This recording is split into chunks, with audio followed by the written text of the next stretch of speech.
Greetings, everyone. We want to welcome you today to the We Are Flora Pearl podcast. I am your host, Latasha J. Humphrey, founder of the Flora Pearl Foundation Incorporated. I am super excited to get into this podcast today. But before we get started, we want to let our audience know that this podcast is being brought to you by the Flora Pearl Foundation, where our vision is bridging the gap, building a legacy.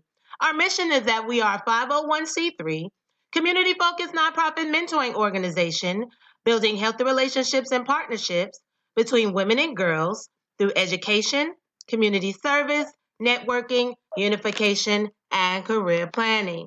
Our inspiration is Flora Pearl Humphrey. She was my paternal grandmother, and what she taught me and my family was about faith, family, and community. And that is where I draw my inspiration from. Now, audience, I have the pleasure of introducing to you a woman who is very passionate about her life, about her family, and the lives that she touches on a daily basis. I have known her for a little over a year now, and she is known for her sassiness and her boldness, so you have to respect that. So without further ado, I present to you Miss ILLENA COLEY. How are you doing? I'm great. How are you, Ms. Humphrey? I am excellent. And it's such an honor to have you with us today. So, if you would, just go ahead and introduce yourself to our audience. Hi, guys. My name is ILLENA COLEY. I'm a mother of two, 19 and 7. I have two daughters, and I'm married for the past 6 years to my wonderful husband. And I just love life. All right, now that sounds good to me. Well, I do want us to tap into, I want to talk first about, even as it relates to, just your love for young people and just for teaching them and impacting their lives. When did that begin? Just that passion. It began as I got, in 1997 when I graduated high school. I was hired at a childcare center in my hometown to be a tutor for middle school and high school children. And that's when my love for children began. I was in college, and I was going to be a dentist. Changed my whole, everything. Wow. Because I love what I did there. Impacting students, helping them, teaching them how important education is, because without education, you can't get anywhere in this world. And that was in 97, and it's so much more true today. And if you don't have an education and a great foundation, you can't go anywhere. You know what I mean? So that's where it began, all the way back then, in a small little childcare center in my hometown. And here I am today, 17 years in the game, and have impacted so many little children's lives who are now adults, getting married, and just embarking on their futures. Wow. So you pretty much you just even in keeping contact with them, just like you said, a lot of them, they've grown now and they are getting married. What are some of the things that they say to you, just in how you impacted their lives? What are some things that you hear? They always come back to me just to say thank you. Thank you for being the person who listened to them, who gave them a chance, who always instilled to them that even if you do wrong, you always get a chance to redeem yourself, and to always be a friend that you would want to have to people. So when you come in contact with people, they're just like, thanks for always just being our friend and listening to us and never judging us. I always live in a judgment-free zone. I don't judge you. I try to tell you things that can help enrich you. Yeah. No, that's good stuff. Good stuff. Well, I definitely want to move into, just kind of when we talk about breaking generational curses. And one of the things, because you and I have had a previous conversation talking about some things, I love, what you shared, and I would love you to share with our audience about it. Just kind of even when you decided at what point, you were going to do something different and the breaking whatever curses were there, you were going to just intentionally do that. Can you share that? I can. The generational curse that has been upon my family is that a lot of the women in my family had children at a wedlock.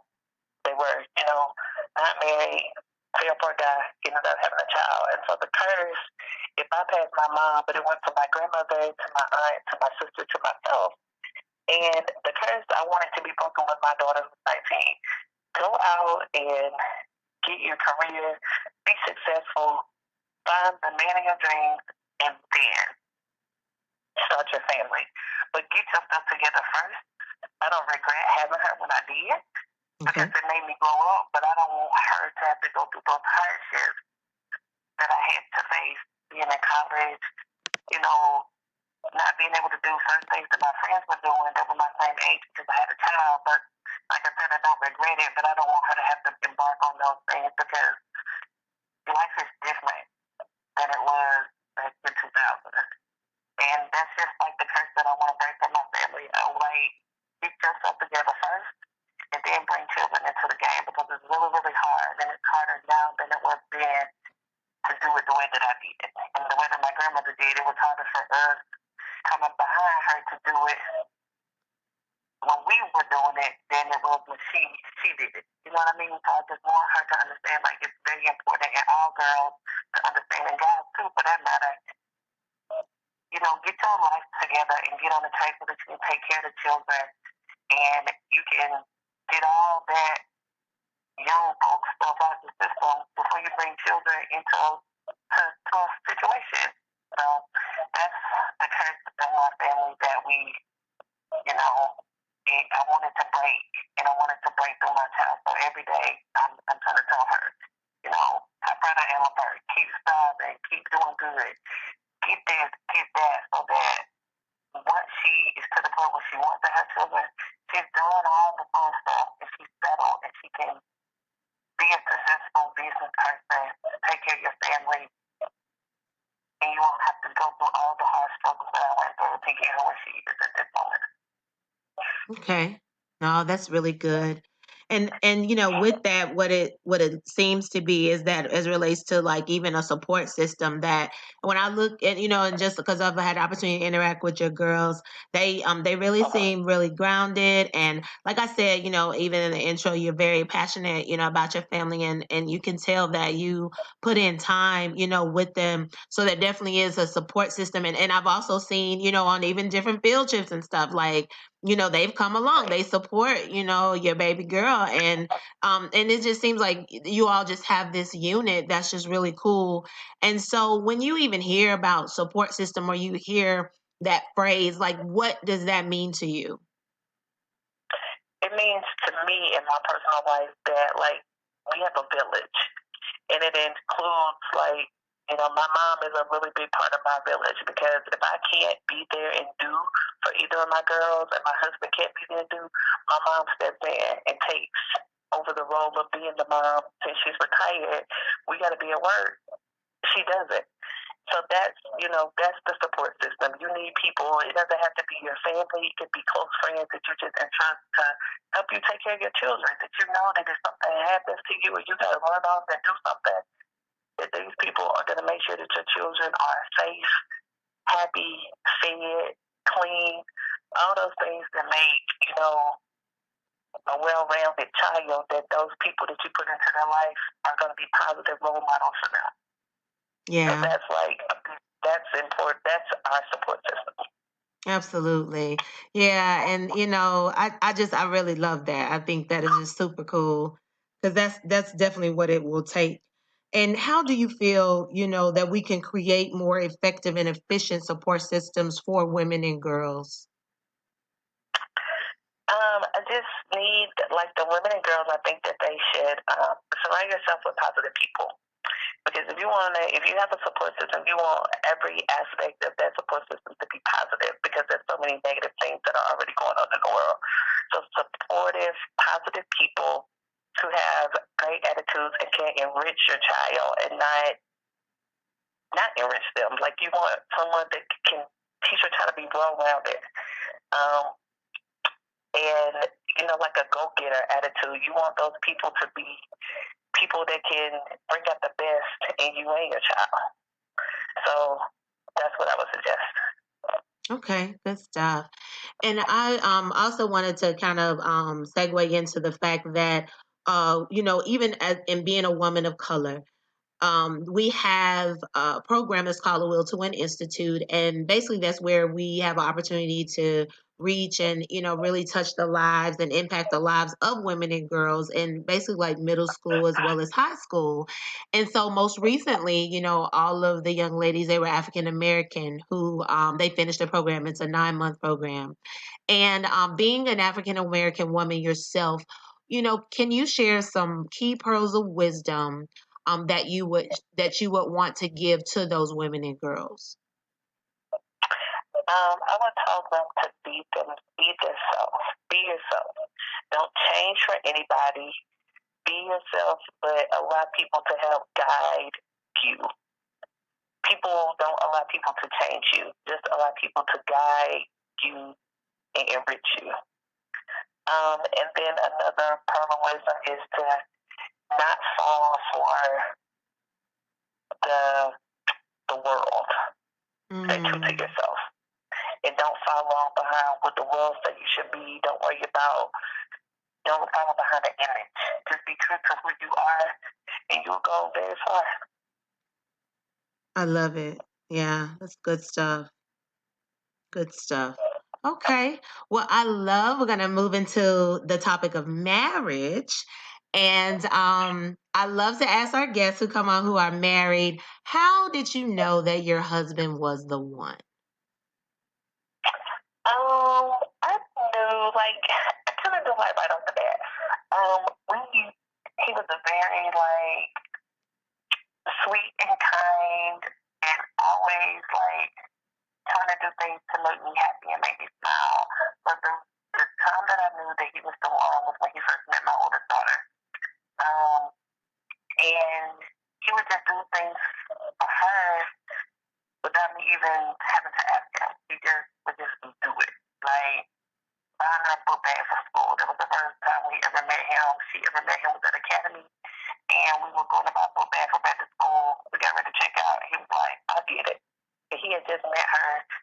And just the way that he nurtured her and just took care of her, that just made me fall head over heels for him, because he didn't have to do that. He accepted the fact that I had a child before him, and he just kind of took on the father role. And that's kind of when I knew that he was the one, because he loved the kid that wasn't his without women. Yeah, that's good stuff. And what advice would you give to women who may desire to be married? To keep it fun and let your spouse be your best friend. Keep all family, girlfriends, best friends, keep all of them out your business, and keep your own life to yourself. And just don't go to bed mad. Don't go to bed mad. And just make your spouse, know that your spouse is your best friend, because in the end, if you need somebody to take care of you, your spouse is going to be the one that picks up the pieces and takes care of you when you need somebody to. So that's all given. Okay. And Miss ILLENA, I wanted you to, on the flip side, you're married, but there are some women who choose not to be married or even not to have kids for that matter. Is there something you can share to encourage them? Especially in a world where it's almost like this is the path that you should go. Like if you're legit or you're whole or whatever, then this is what is said you have to attain. But what about when the choice is, hey, I don't want to be married, or I choose not to have children for that matter? It's okay. It's okay to go off what the script is that the world says that you should be. And like I said before, just be true to yourself. If that's not the road that you want to go on, don't go on it, because if it's something that you don't desire, you shouldn't do anything that your heart doesn't desire. And not having children or not being married is not the end. It don't end the world. It's okay to not do those things, because not everybody wants to have children or to be married. But I would just say, just be true to yourself of what you want to do, and not just fall up under the stigma of what the world or family says that you should be doing at a certain time in your life. I love it. That's all. Good stuff. Good stuff. Well, I wanted to segue into the topic about community service, and so I wanted you to tell us, why do you think community service is important, and if you could share different ways that you're actually serving the community.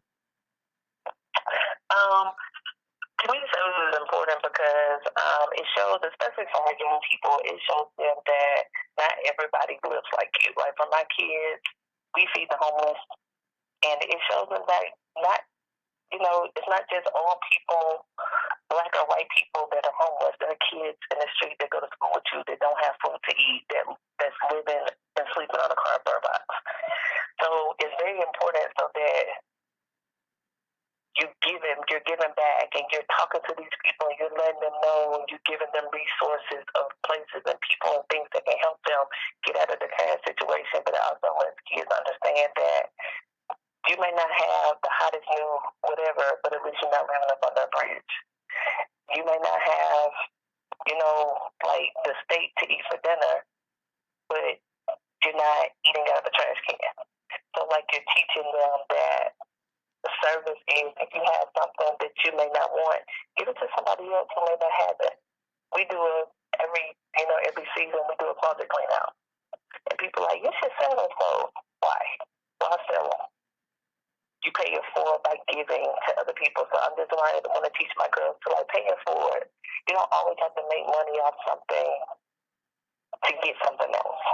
So if you give unheartedly, God will give it back to you. And so we just try to teach them that, be of a service to somebody. If somebody falling on the sidewalk, stop and help them pick them up. When you see some older person trying to put groceries in their trunk and you see they're struggling, stop and see if they need your help. 9 times out of 10, they're grateful that somebody stopped to help, because sometimes they're ashamed to ask for the help. So that's how I feel. Okay, good stuff. Well, we're going to move into the segment. It's a mother-daughter segment, and it's about a book that I became a published author in 2017, so I'm super excited about that. I know, thank you. And it's called, ma'am. I said congratulations. Oh, thank you. And it's called This Relationship Matters. And, the first chapter, of course, it deals with, it all starts with you self-love. And I wanted you to, let us know, how important is self-love to you, and why do you think it's important? It's very important. Like, if you love yourself first, you can, that radiate. People, you wear it without having to realize that you wear it. It's always important to love yourself, because how can you not love yourself and want people to love you? You have to teach people sometimes how to love you, because love needs to be in different forms and ways. So self-love is very important to me. And I just you can show yourself self-love by just doing little things for yourself, like get a manicure, get a pedicure. Just being nice to yourself. It doesn't always have to be outer appearance. You don't have to put on makeup to show that you love yourself, but you just wear the confidence. Be confident in the skin that you're in, and it'll shine to other people that you love yourself, because confidence is self-love. Being confident with you. Absolutely. Yeah. And I wanted to know, what has your daughters taught you about yourself? They have taught me not to stress out. Stressing, it doesn't matter. And they've taught me that each of them are different. And the way that I parented my first child is not the way that I can parent my second child, because they're two different people. And I have to deal with them separately. I can't deal with them on the same level, even though their ages are so different. I couldn't deal with them on the same level anyway, but their personalities are so different. The things that I do with my first child, I can't do it with my second, because they're so different. So they have taught me to just, take a deep breath and just go with the flow, kind of be more laid back, because they're listening to things that I tell them, but they're doing them in their own way. And it's okay that you don't do stuff how I would do it. as long as I know that you're taking in the things that I'm saying and you're working them to your benefit. So they just taught me to just be a little more laid back and just deal with people, period. Them, other people, how the person is and not how I want them to be. Yeah, that's good. Yeah. That's good. And how did your relationship with your mother prepare you to become the woman that you are today? My mom was the greatest mom in the world. And she was a giver. She would do without for my sister and I to have. She always looked out for our best interests, and she always gave us things that she may not have had when she grew up. So she didn't have a rough life growing up, but she made sure that we had the best, and she made sure that we appreciated her and things that people did for us. So those are the things that I try to instill in my children. Like, you may have a car and your friend may not. Be grateful for the way you got your car because you may not know why they don't have it. But my mom was just always that person. Like, you have this and they don't, but you don't know what I had to go through to get you what you got, and you don't know what they have to go through because they're not able to do it. You know what I mean? So she just instilled with me just basically, be grateful for what you have, and when you're able to give. If it's to your children, if it's to your spouse, if it's to my mom and dad, if it's to a stranger, just be grateful and live in the moment. Got you. I love it. And what are some things that you feel like mothers and daughters could practice daily to strengthen, their relationships? Like I always tell my kids, I love them. And sometimes as Black women, we don't embrace our children. We don't tell them we love them. We don't teach them how to do stuff. We always try to tell them and yap at them about stuff. But you teach them how to do something. You teach me once, I'll understand. You know what I mean? Yeah. If you tell me a million times, I'm not going to care about it because you're not taking the time to just sit down and show me what to do to get through with the task, but to get through it. Get through life. So just. No, that's really good with the teach me, because that's the thing. And I feel like it's almost the first thing I think about is when I think it's a phrase or saying or something, you teach me, how to do it. And that's, I'm like you said, I'm going to always know how to do it. But if you come and give it to me, almost like you feed somebody, like say fish, I think it's some phrase about that, but it's like, you can come feed somebody, but if you teach me how to do it, I don't necessarily just need you there all the time, Right. Yeah, no, that's really great. I think it's teach me how to fish, and I'll always be able to fish, but if you always get the fish from me, I'm never going to know how to do it. So no, yeah. That's just, that's a good model to live by. You just have to teach people and talk to them, talk them through it, instead of always telling them, I said this, I said that, you do this, you do that. Show them how to do it. And the next time you tell them to do it, you can remind them, I showed you how to do this last time, but can you do this? Right. They may do it in their own way, but they're getting it done. Right. And something like that. No, that's the blessing. Yeah, that's good stuff.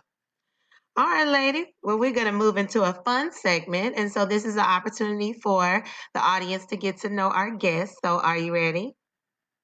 Yes. All right. So what book most influenced you? Recently, it was the Michelle Obama book that most influenced me. Her Grace Stories is just phenomenal, and she's such a great example of Black woman. From her childhood in Chicago to her, college years of people not accepting her, being in the prestigious colleges she went to becoming the person in the law firm she worked for to becoming the first lady. But she did it, all the negativity, she did it with poise and grace. And if our girls could learn that, they can go a long way, no matter what people say to you. Mm-hmm. If you deal with it with poise and grace, you win. Yeah. They move. That's some good Everything stuff. doesn't have to have reaction Yeah. by words.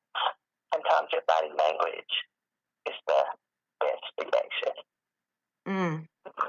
All right now. That's my most recent favorite book. Okay. Well, what work would you do for free? I would babysit for free. Okay. Only just because I love children so much, and of course, that's my profession. But if people, I've kept my friends' kids, and they try to give me money, and I'm like, it's a pleasure to be part of your village. So the work that I would do for free is to babysit, just because you don't know how. Normally if people need a babysitter, it's because they either need to go to work or they want to do something for themselves. So if you could take that $50 and go, you go to work, but if you want to go out to lunch or you want to go out to dinner before you come back, then use that for yourself. And let me watch your child in a safe, nurturing environment that you don't have to worry about anything. So that's one thing that I would do for free. Okay. What is the last thing that you binge watched?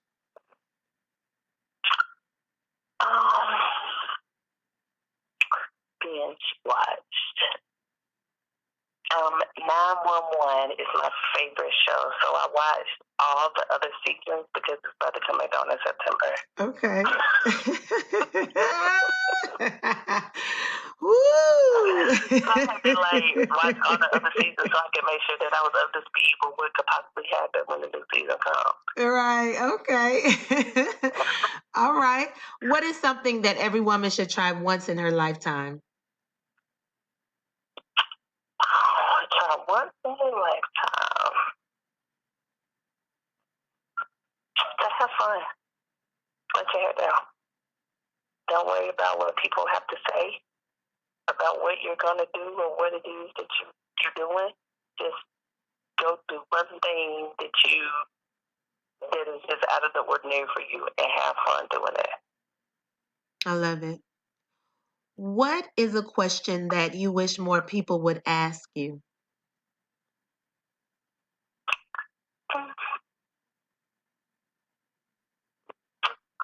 Let's see. How am I doing? Because sometimes when you're a strong person, people don't ever ask you how you're doing. They always come and want to pour their garbage on you.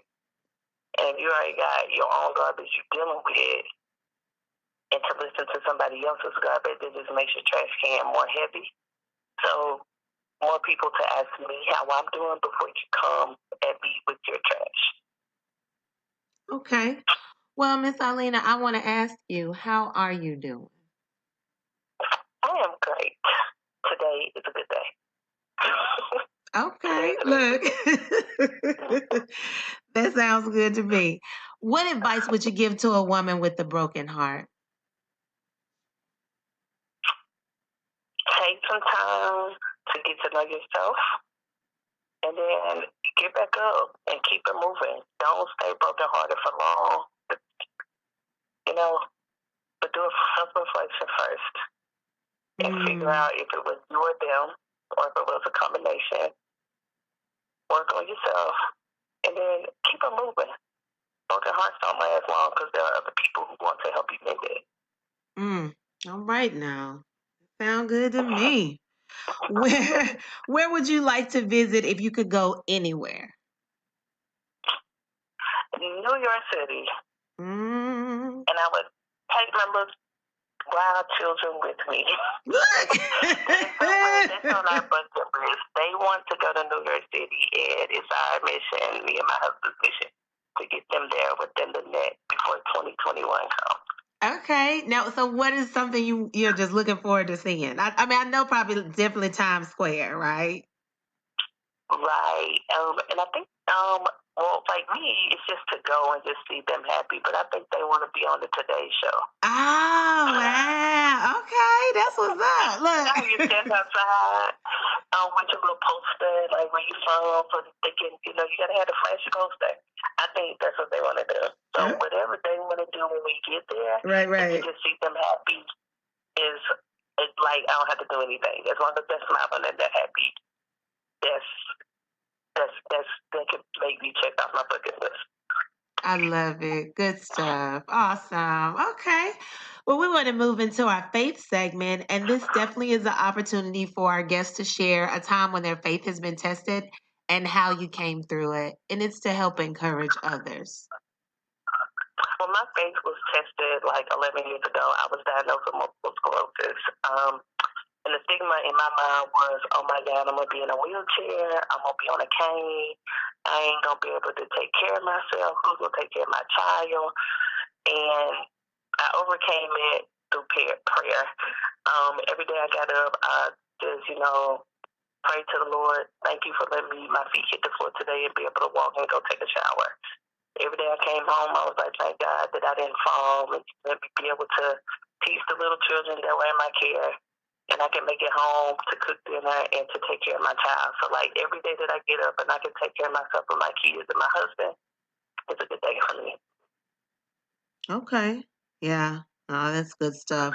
I have to say I really admired your strength even, recent months, when your family, you had the challenge with your husband, and Right. how you were strength, like your strength, pretty much it was like, this has occurred or whatever, but we're gonna make it through it. And I just watched you all just like bounce back, and that was just really cool. Right.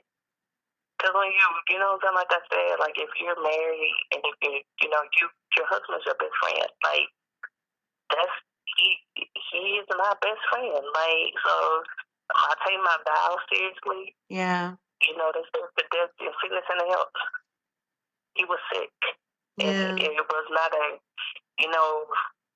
his mom, who's an ex-nurse, come and take care of him was not an option. You're not mama's child. You're her baby still, but you're my husband, so I'm gonna take care of you. No matter what I gotta do for you, I'm gonna do it because we made those vows in front of God and all of our family and friends that we're gonna take care of each other.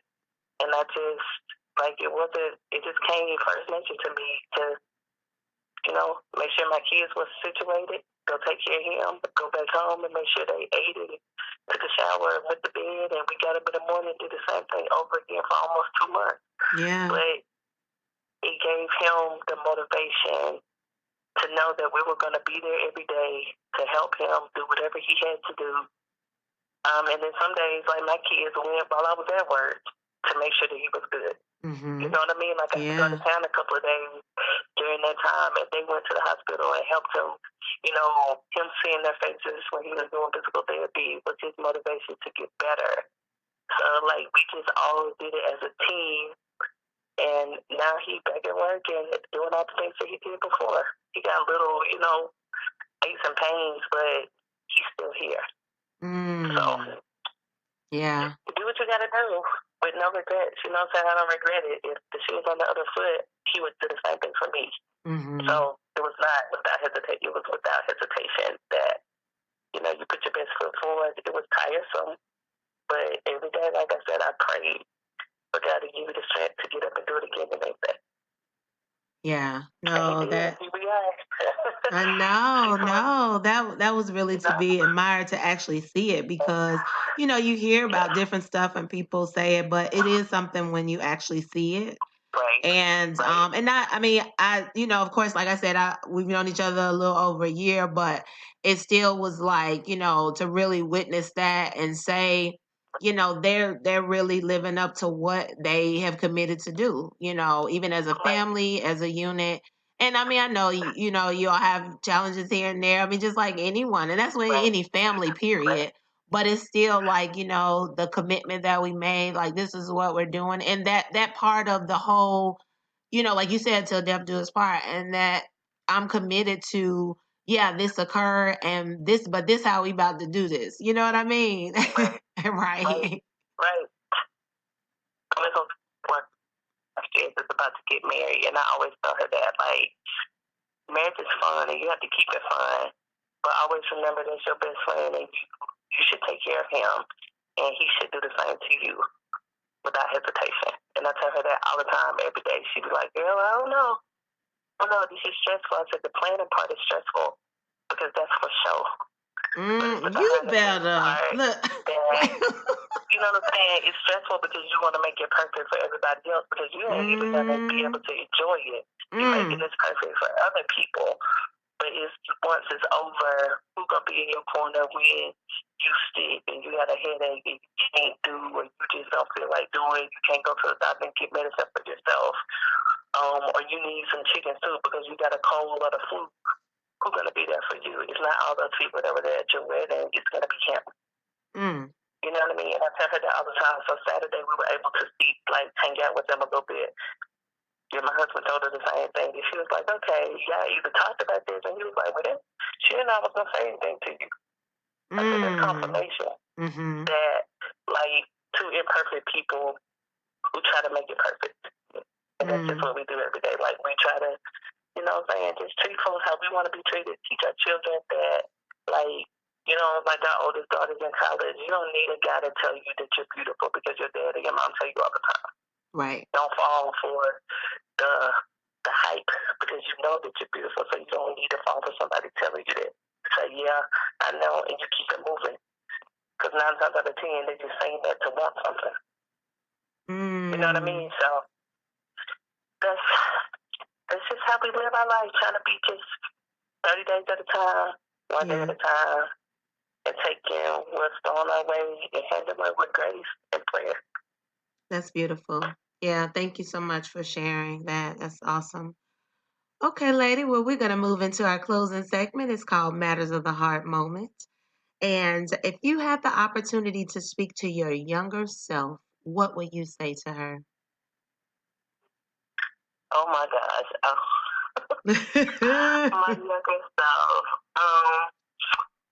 There were a lot of things that I would have done differently, but I would just tell my younger self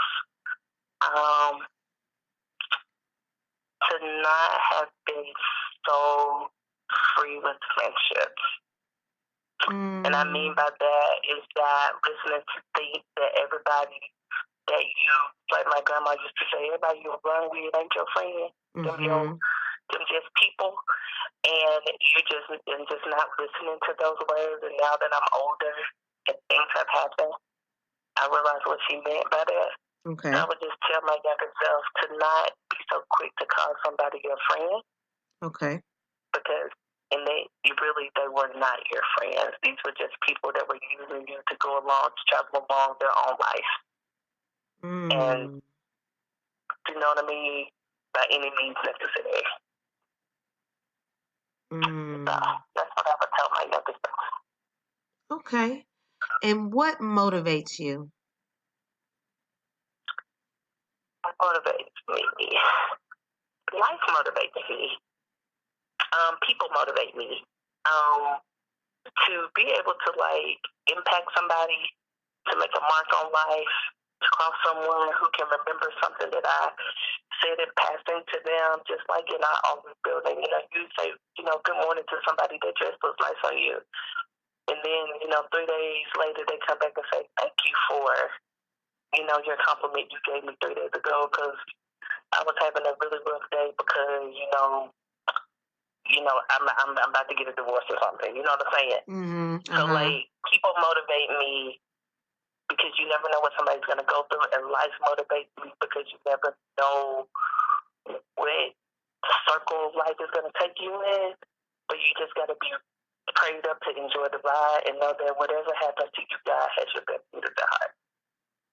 Okay. So, that's my motivation. And where do you get your inspiration from? I think I get my inspiration from just things that have happened to me and just the way that I want things to be. So my kids motivate me, my husband motivates me, and I motivate myself to always try to do the right thing. Yeah, I fall short. Everybody does. But I always try to do the right thing and treat people how I want to be treated. So I'm my motivation. They may say today if I wear purple, I may want to wear orange. So guess what? I'm going to wear orange today because I do it like I want to do. So I'm my own motivation to be a better person than I was the day before. Okay. Simple. Good stuff. All right. Well, is there any last minute piece of advice that you want to share?